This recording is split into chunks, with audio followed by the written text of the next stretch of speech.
Hey guys, this is Ryan Blair here at Kaizink, bringing you an Illustrator troubleshooting video regarding creating cut paths for decals or window graphics when you get a rastered image. So what you're looking at here is a rastered image of all these wine glasses, and our process is to go in and be able to create a live trace in order to give us the vector paths in order to create the cut path for the cutter. So we're in the live trace here, and you can see that I've got the view set to outlines with source image, which allows you to see what the live trace is doing mixed with the original image that it's trying to trace. And now I've gone through and messed with the sliders, and it's just still not accurate. You can see that the corners of the glass are missing, and you can see that this path is off slightly, so are these curves down here.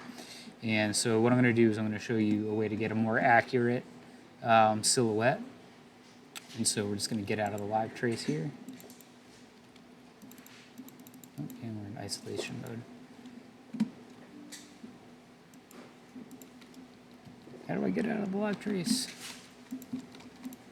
There we go. All right, so we're going to take our full-size image here, and I'm just going to copy it to get it onto the clipboard. And then we're going to come over to Photoshop, and we're going to do a new document, and we're going to allow it to grab the clipboard settings for the size. And we're going to create. I'm going to go ahead and paste in a smart object. We're going to turn off our background layer because it'll be easier to work. And then what we're going to do here is remove the background. We'll see how good the AI does at removing the background. Okay, so not great. So we're just going to use the magic wand tool. Go ahead and make the selection. And you can see that that magic wand selection is really good. It's way better than how the live trace was tracking this image.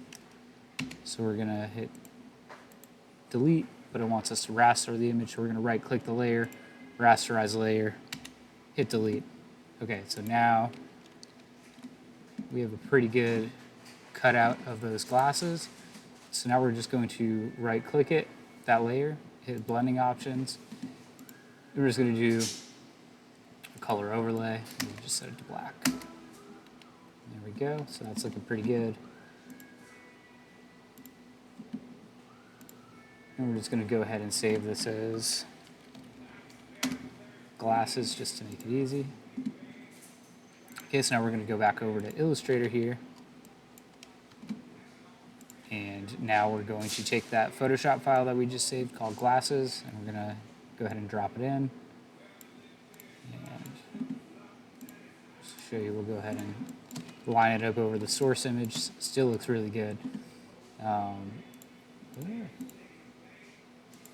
So now what we're going to do is we're going to do an image trace on that silhouette.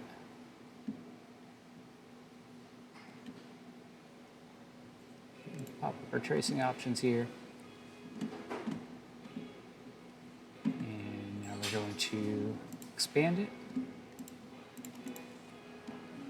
knock out the background, and now you can see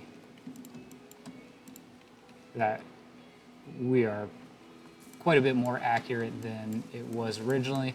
So now we're good to go ahead and do an offset path and set up our cut path as we normally would. Thanks for watching.